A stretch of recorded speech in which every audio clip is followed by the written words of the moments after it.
So today I'm using a PDF pattern that I've printed out from a company called Lakala. You'll notice that I've put a link to Lakala below. There are some steps that you should do when you are about to print out this pattern. Step 1 is to make sure that you have installed a PDF reader, like Adobe Acrobat or using a similar program. So step 2 is that when you print it out, most of you will probably be printing it out on your home computer. For whatever region of the world you're in, you need to pick the program which is appropriate for your printer. For example, I'm living in Australia right now, so I use A4. But when I lived in Canada, I use letter. Step 3, when you print your pattern out, you must print it in actual size. Why do you want to do that? The reason is if you don't print it in actual size, it may print out in a size that has nothing to do with your measurements. And so you could get a size that is too small or too large. In other words, it won't be accurate. So it's absolutely important that you print it out in actual size. If you're getting any good, valuable information from this video and you're learning something new, please give me a thumbs up. Step 4. On all these PDF patterns, they should include a 10 centimeter by 10 centimeter square. If you're working in inches, it will be slightly different. You will have a square for the measurements that you've chosen. I chose centimeters, so I have a 10 centimeter by 10 centimeter square. This is important because this is your test to make sure that you have actually printed it out correctly. If I measure this, you can see that this is exactly, can you see? This is exactly 10 centimeters by 10 centimeters. So I know I have printed it out correctly, and I don't have to worry from then on. Okay, step 5, you will start to see different elements of what they've sent you. So the very first thing is, you're probably going to get a schemata like this. This would show you a layout design, okay? Now, it's going, for me on this pattern, it's going to be according to whatever width of fabric that I chose. Now, I just went with the standard one. I actually know I'm going to be using up remnants when I sew this pattern. So if I wanted to change this, I could, on the Lakala program, I can do that. And maybe I want it to be going down this way, maybe I wanted it wider, and the Lakala program will adjust it. So whatever program you're working on, it should have features like that. Once you've done all that, you're going to print out this page, and you can see a layout for your pattern. So whatever program you're using, then you will get a bunch of pattern pieces. Because I printed these out on a home printer, they've come out like little jigsaw pieces, and I'm going to be following the marks to put them together. If I didn't do that and I had a big plotter printer, or I went down to a print shop, I could actually have them printed out just the full size. So I've got a whole about 10 jigsaw puzzle pieces. I'm going to stop now and show you what they look like when I lay them out. So here is the layout map or layout marker map of my pattern. If you look at it, you can see that there's a logic to this. This square right here is labeled page 1 of 1. This one down here, page 1 of 2. 2 of 1, 2 of 2. 3 of 1, 3 of 2, 4 of 1, 4 of 2, 5 of 1, and 5 of 2. So what I have to do is lay my pattern pieces out so that they look exactly like this. Here I am at my layout table, and you can see that I have laid out the pattern at this stage to look exactly like my map. Page 1 of 1, page 1 of 2, and then page 2 of 1, page 2 of 2, etc. So here are the page 3s, the page 4s, and the page 5, just like this pattern map. My next step that I'm going to be doing is to be cutting out these pattern pieces. For each pattern piece that you have, you'll want to trim it. So use your paper scissors, don't use your sewing scissors, and trim it all the way around the edges and down and across. Now you'll find that different PDF patterns have marking systems. Some of them have things that look like a bullseye. Some of them have crosses. Some of them have arrows, and some of them have numbers.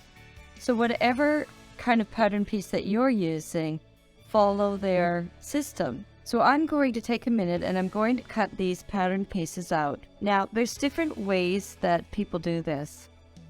You know, some people like to use tape, and today I'm going to use tape because that's what I've got. I really recommend, though, that a wonderful method of doing this is to use glue.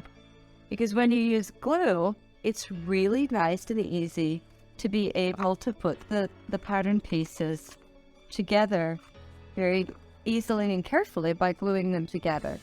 But today I'm going to do it with tape, so you have to follow along with me as I do this with tape. So when you're doing it, you want to, just like I'm doing so, trim all your pieces, because it's a lot easier when you do your final piece. You want to trim them first, because when you assemble them, it will be so much easier for you. So I'm just going to do that. I'm going to take a minute and cut out all my pieces and show you the next step.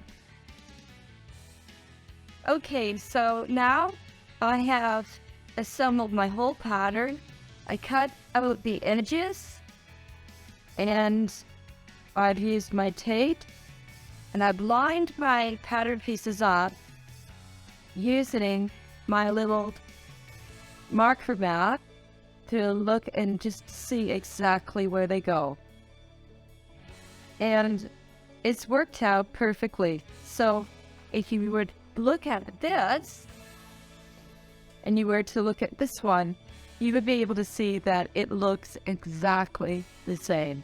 This is just a smaller version of what this is. These pattern pieces are for my mannequin, which is basically like a doll-like figure. But the point about that is that no matter what size you are, with Made to Measure, if you put in your measurements correctly, the pattern should fit you quite well. And if it doesn't, then you can make some adjustments from there. At the end of it, I'll be able to show you what this pattern looks like on my mannequin and also what the pattern looked like on me. So this step is very important. Do not skip this step. Don't try to line this piece up and then cut it out and then do the other ones. No, you want to do the entire thing, and you want to put tape all along the edges, because the pattern will not make sense and you will probably make mistakes if you don't do it this way. Trust me, because I've tried it the other way and it doesn't work. Now, I should be able to pick it up. In the past, I've even put tape on the other side so that when I do cut the pattern pieces out, they really hold together. So we've done this step. Now our next step is to actually take our scissors again and cut out each individual piece. So I'm going to do that now.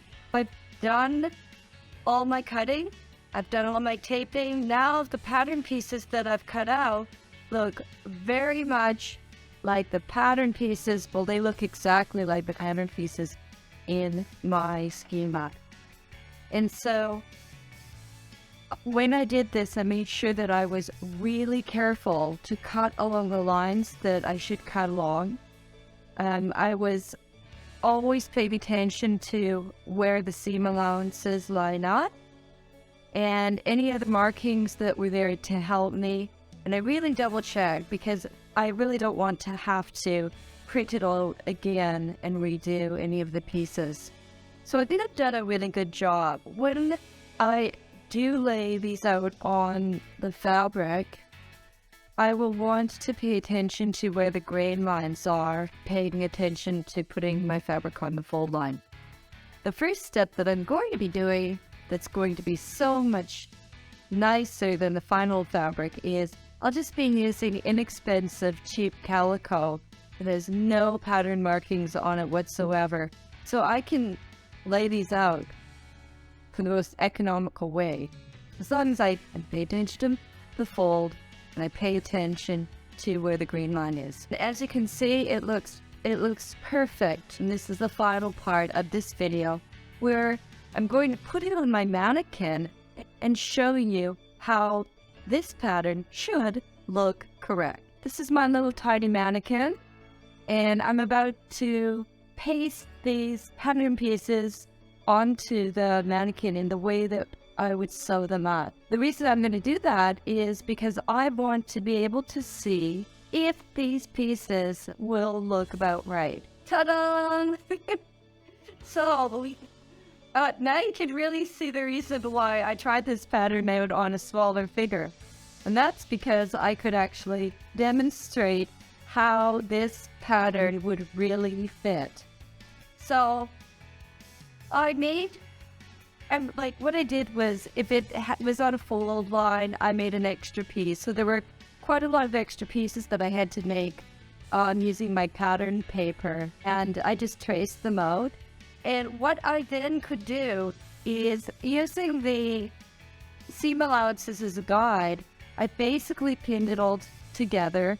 And I did that with pay attention to where these parts usually fit. And I also used the handy diagram that the program gave me to just kind of check and put it together. This piece is kind of a strengthening piece that goes at the front of the blouse. This would be if the sleeve was full length, and when you roll it up, and you've seen this so many times, this pattern has a little button here and shoulder strap. So if you want to roll your sleeves up, you can do that. So that's the front, and then you can see the back part too as well. Now what I find absolutely amazing, and it was worth the $4 extra that I paid to do it on a small model. Isn't it amazing that I could do a made-to-measure pattern for a tiny little mannequin like this? And even more amazing, if you take into account that the proportions of this mannequin would not be the same as a woman, because they're really out of proportion because it wasn't made for that. It was made as a decoration. My point is that knowing that to be true and putting in all of this mannequin's measurements exactly means that we are not a size. None of us are particular sizes. Get that out of your head if that's been in your head. It doesn't matter what size you are on the pattern. And in fact, you get depressed if it says that you're a really large size on the pattern, because you know what? You're not a size, you're a shape. Just like this thing is a shape, and just like I'm a shape. All of us are just shapes. So these patterns, when you do made to measure, are just shapes that fit together and fit you. So let me explain the parts of the pattern. So this would not fit like that when I sew it up. I just put it there so that you could see that was a band that comes around, and it'll be on the inside. It's the facing part of the pattern. And I've talked about the sleeve strap, and I've talked about, they call this on the pattern, they call these plackets. And this part is a little pocket. And you can see about how far it would fall on the model. It would be okay with me. So, of course, when I sew this for myself, I will be making sure that I like where it falls. It's not too long for me, for example, and anything else that I would want to change. And this is the stage that you do it. Now, believe you me, when I'm in my fashion design school, this is exactly what we do when we're making patterns. And we use mannequins and we pin our patterns on them to see that our pattern will fit correctly. Because if it doesn't, we go back to the drawing board.